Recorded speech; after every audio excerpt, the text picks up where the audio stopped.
We're talking about £1 billion business, puts us 2 million behind where we should be.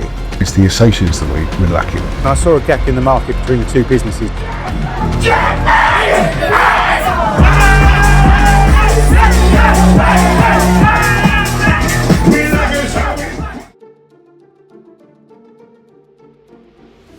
There's three pots of money. There's the amount of money you can afford to lose and you're happy to lose. There's the amount of money you can afford to lose but you're not happy to lose, and then there's the amount of money you can't afford to lose. And you need to stay in pot one the whole time. And you know, I'm still in pot one. I'm comfortably in pot one. I wouldn't say I'm necessarily happy to lose that money, but that's a pot of money that I've put aside that I'm content is doing all the right things at the club.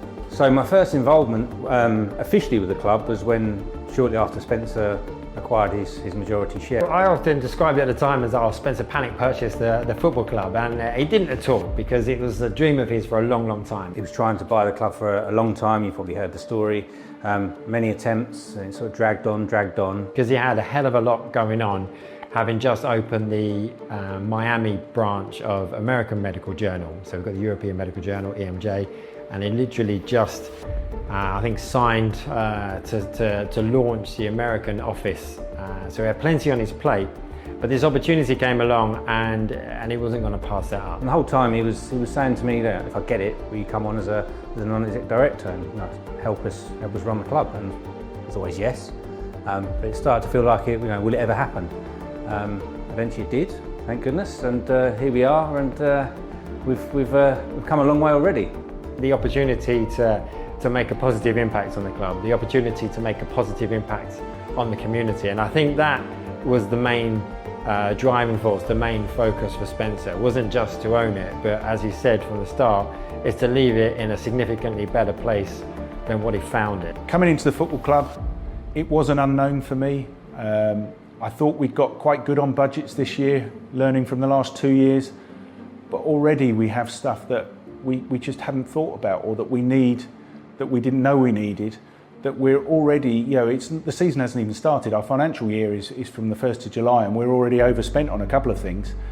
It's really tough. We've invested another few £1,000s to get a tiny little switch like that, which means we can now watch all the World Cup games on it. So if you want to come and watch the World Cup, either in here or out there on the biggest screen in Chelmsford, we'll be open, I think, for all games, not just England games. I think that's right. So more time you spend down here, more money you spend down here, the quicker we get to the Football League. The target this year is 2,150 attendance per match. I think we'll be getting over 2,500 easily the way I see this season going, or hope this season goes. If we Dan get hit by a bus, the club does still that. So as a board, it's essentially an advisory role. So as you can imagine, especially now we're a full-time club, we've got Spencer bounces ideas off us, runs things past us, and we'll say it's a great idea, or actually have you thought about this? And it's really a bit of a sounding board, really, to make sure we're all guiding the club as well as we can do. We must get out of this division. We've been in here far too long. Was it 19 years, I think, this season? It's far too long. Thankfully we haven't gone down, but we need to go up. We need to get out of here, we need to get out into the National League, and then out of there within 4 years it is now, is the target. And that 2038 ambition for the Premier League, why not? If you don't aim for it, you won't get it. Yeah, they will think it's crazy, and you know what, yeah, it is crazy. But rewind, and we said we were going to have 2,000 attendees for our crowds, and that was laughed at. I know these are easy things to say, they're like cheesy lines, they can be throwaway lines, but they're throwaway lines if you don't do anything about it. They're not throwaway lines if you start putting the infrastructure in place. They're not throwaway lines if you start getting a team of people in place. They're not throwaway lines if you get a team of experienced people in place who have already been part of that journey, so now they've just got to make that journey happen again. Then everything that seems like a crazy idea, seems like a crazy dream, starts to become a reality. We start seeing those measurables, we start seeing the improvements, we start hitting those milestones, and then suddenly you get those promotions, and you start setting yourself up for success for the future. And that is very much the situation we're in at the moment, and that is what is happening at Chelmsford City Football Club. The club's heavily ambitious, the board are heavily ambitious. It's now supported by a group of staff that have been here before, new staff, a whole new management team that again match that ambition. Mark's got his requirements, John's out there speaking to people, he's on the phone every single day, and then sort of I'm here at base and think of the good and the bad and try and implement a bit of a strategy and an overall structure to the bigger picture. The day-to-day elements of how you do that, I just try to support as best I can to squeeze that, that extra 1%, 5%, 10% out of the playing functions of the football club. The vision that Spencer came in with Dan, that vision of getting promoted within 2 years, setting ourselves up for success in order to get into League Two. We're a significantly different place. We're a million miles away from where we were then. This is my way of giving something back to the community. I've been very fortunate. I've worked ridiculously hard. I've worked relentless at trying to achieve what I've achieved with my other businesses. But that means I can afford to do a little bit of good work in the community, and that's what I'm doing with the football club.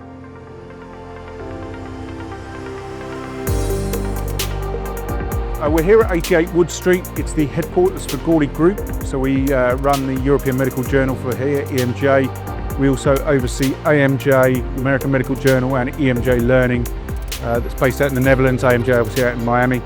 And I do some work on the football club here as well. We've been in here now for about 9 years, I think. So we moved here, we had a little serviced office with about 8 of us in it. A bit like the football club. Yeah, we're effectively in a small non-league rented pitch ground. We want to professionalise that as much as we can, and we're looking for land, for training ground, for stadium. It's a lot harder there because you can't just move into a leased stadium.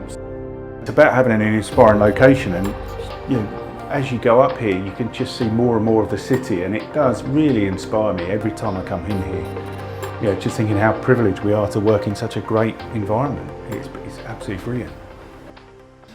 This is the bit between the well-behaved side and the naughty side, basically, or editorial and production and design and sales and client services. Into there, we're getting into the footage. Oh, my desk is such shit hole as well. I'm just going to edit it all out. I was just telling Cameron downstairs, we've been here about 8 or 9 years. I don't know how long, but at least with that. We'd have pot noodles if we were staying late because we didn't have any dinner on. And if we'd had a good week, we'd have the ones with croutons in. Still proper no expense thing. Things got better. Things got better, Max. You get free fruit now. Yeah. What more do you need? What they call it? The beef drink. What's the beef drink called? Bovrils. We've got Bovrils Oh, we've now. upgraded to Bovrils on occasion. Shouldn't really be showing this with all my Liverpool stuff rather than Chelmsford, but it's a legacy of before I bought the club. But I have got all my Chelmsford stuff here. And here, very proud of that, and also, run me through it. and also project. So this was the newspaper article from when I bought the club.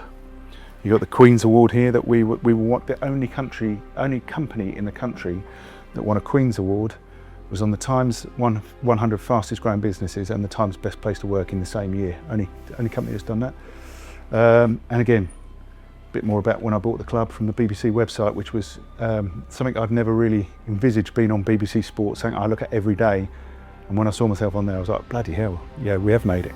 Yeah, but you kind of surround yourself with this stuff because it's close to your heart. It's not just Yeah, a part-time job. It's everywhere you go. It reminds me of all the success I've had and all the success I want to have. There's a lot more success I want to have than I've had so far. But yeah, we talk about Project X, which was by 2025 being able to be in a position where we could choose what we do, whether that was to sell the business to private equity, to float on the stock exchange, to go 1 day a month as a chairman, or keep working 9 to 5, Monday to Friday, because we enjoy it. And the goal of that was to be able to buy the football club, and we achieved that in 2024. So I like manifesting. I put these things down to remind me what I'm working towards, and we've now got Project Y, which is create a golden unicorn, become the go-to place for healthcare professionals, Chelmsford City to be in the Premier League, and have an Olympic gold medal winning boxer. When you look at something every single day, it's just that little trigger to remind you what you're working towards. So if you're having a good day, you want to work harder, and if you're having a bad day, it just gives you that little boost to think, yep, this is why I'm doing it. So I suppose throughout the day as well, when you do face those kind of challenges, your brain just naturally goes back to something. yeah, it's just it's your RAS, your RAS, your reticular activating system. So if you suddenly decide you want to buy a yellow Mini, all of a sudden your brain starts seeing yellow Minis everywhere. That's just how your brain works. So if you've got a goal that you want to be in the Premier League, every time you're walking around, if you see something and think, oh, that'd be useful for getting us to the Premier League, or certainly getting us to the National League, then the Football League, and then the Premier League, it just means you're always consciously looking for you're subconsciously looking for these things, and you don't even realise it. So this is how I manage the businesses now. So you've got the 3 different businesses there: EMJ, AMJ, and that's the overall Gordi Health. You've got Gordi Group, you've got the football club, which is blank at the moment because I'm just adding the new targets for next season in there. And then I can keep an eye on what's going on across 4 different businesses just by looking at the dashboards. And then if it's red, I might want to dig into it. And I've got my meeting in a minute with the senior leadership team here at Gordi Health, which is Dan, my business partner, and Justin, the CEO. And we'll look at what's green and why it's green, what we can do more of, what's working well. We'll look at what's red. What do we need to do to change, or is it, what's the reason for it being red? So this just gives me that oversight on the business. Oh, you were away the weekend, weren't you? I'm going to be careful on my wording here. I hooked 4 fish. Okay. I caught 2. So get rid of the football club, go straight into fishing. Well, I'm now pretty much all in. It was about. Was it? Sea trout. And I didn't get any pictures because I was like, Oh, here we go. Yeah, I caught a shark. And he smuggled a half bottle of wine. I've got some shoes with some quite big heels, and like high heels, they're like stairs. not like Cubans. And he said, "Don't wear your special shoes." What would you really special? She's going for a run. You could have bloody polished yours. Look at the state of them. Like a schoolboy that won't polish his shoes. Turn this around on me. Now, with your purple socks. EMJ cut sort of. Nice. The long and short is, if you look at the 5 numbers, revenues behind, if we, based on the month I think we're going to have, we'll probably finish on about 1.6 or 1.7 for the group, which puts us 2 million behind where we should be. But the long and short is, we're not performing at a level which is not growing, or performing at a level which is going to get us close to those targets in the next. Did you get that? Oh my god. I just fancied an orange juice. You couldn't do that again if you tried. Bounced off the bin. I was like, I've got away with that. Yeah, one of the big things we're focused on at the moment, there is the building the pipeline, but I see the biggest gap is, again, same as I was talking about last month, is how we get EMJ performing at a repeats level similar to AMJ. Paige has gone from being Max's associate to a salesperson. We've done that with a few of them, haven't we? Is that part of the problem? We haven't replaced them. We haven't, yeah, that's it. So we've got 5 The associates. salespeople that we're short on, it's the associates that we're lacking. Yeah, we are. Well, that's why we've got 5 of them on the plan at the moment. You were asking this morning about why there's no salespeople. We'd rather bring in 5 associates than 5 sales at the moment, because the salespeople are doing the associate type work. It's easier to onboard an associate quicker and to get them to get a call in. We want 4. Yeah, if we I'd want take 4, 16 if I could get them. yeah. So if you took 8 and they all work, well, brilliant. Yeah. Okay, it's over budget, but they'll bring it in. If only 4 of the 8 work, we need to be able to. The bar of capacity isn't where it needs to be. If capacity is new work if you can start in August, that to me is a too low bar of capacity. Yeah. So I reckon for an office that size, when we looked at that one in just before COVID on the river, Yeah. I can't remember how big it was, but probably about this sort of size, maybe not quite. We got a rough price of someone to do it all up, and they were talking about best part of £1 million. Yeah, I think you probably are.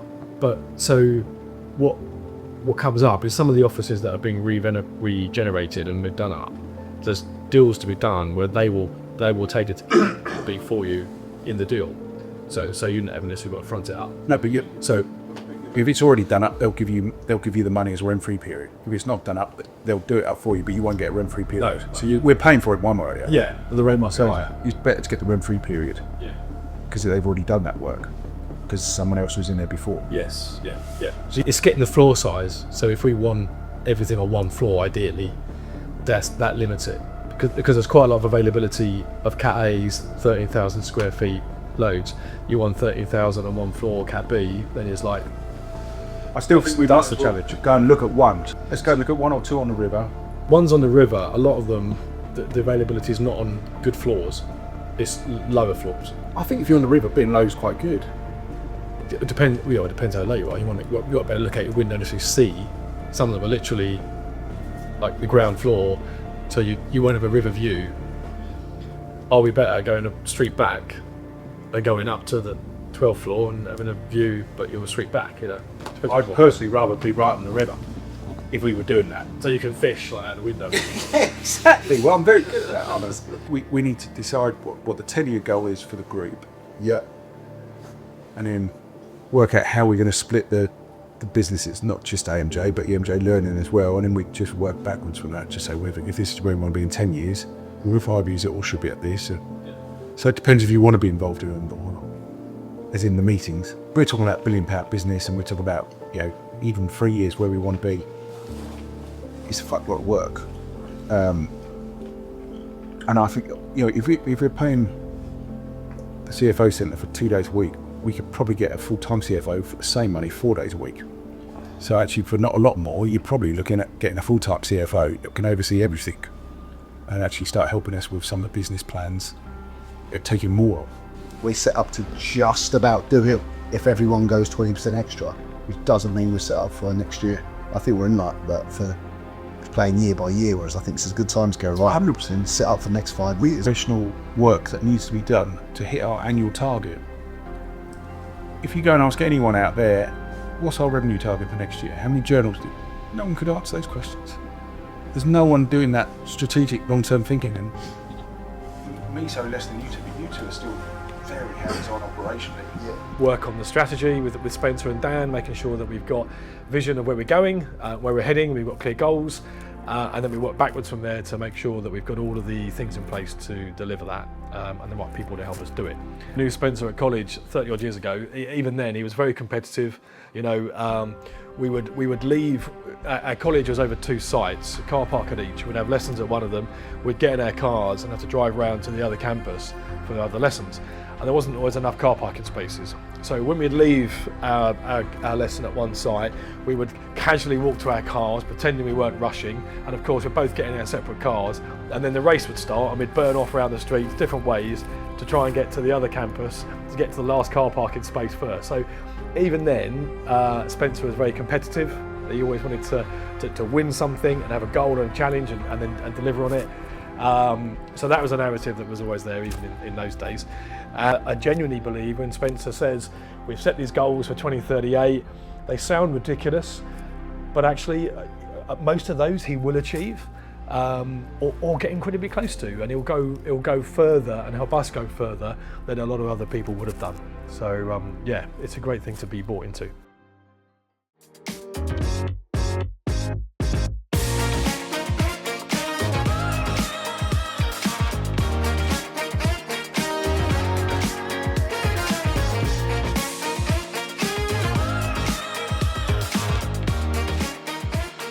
Right, so you're speaking first, then the music plays, then I walk in, trip up the step. Yeah. Look really cool. I don't think you could ever look cool. Rude. Gorgeous location. We've got our first ever event out in a marquee, which is great, apart from it's about 40 degrees heat today, so we're already hot and sweaty at 7 o'clock in the morning. But we're here to celebrate the successes and look at the challenges, see what we can improve over the year, to recognise people that have been, gone out their way to be outstanding this year. So they'll be getting their awards tonight. We've got a couple of keynote speakers coming along to help with the personal development of all of the team, make sure they're always learning. And then there's a party tonight with a couple of bands on. So yeah, looking forward to it. Handsome, aren't they? No? No certificates tonight then. What drove you to start EMJ all those years ago? The short version, I'd worked for a company doing publishing. I then went and worked for a company that did events. Headhunted back to the publishing company, and I saw a gap in the market between the two businesses where there was no sort of marketing after the event. There was marketing before the event, it was every 2 years, marketing during the event, and then they didn't do any marketing for about 18 months. And there was about 90,000 people would register their interest for the event, but only 45,000 people would turn up to this event. So I thought, well, there's 45,000 people that are interested, but just don't know what's happened at the event because they didn't get there for whatever reason. But my two favourite ideas that I never did were traffic light advertising. So I'm going back about 30 years, that every time you pull up at traffic lights, you just sit there and look at the red light. I was like, why don't we put some adverts there that rotate? So when the light's red, it's an advert. When it goes green, or when it goes amber, it says, get ready to go. And it goes green, it just says, go. I said, we could sell this to the council. How many traffic lights are there? Anyway, I never did that. And then a duvet that's hot or cold on either half. So if I'm a hot person in bed, and that's heading that badly. And my wife is always cold in bed, so I was like, we could get half heated duvet and half cold duvet. But never did that. But yeah, I have crazy ideas all the time. There's two ideas to Nick, isn't there? Exactly.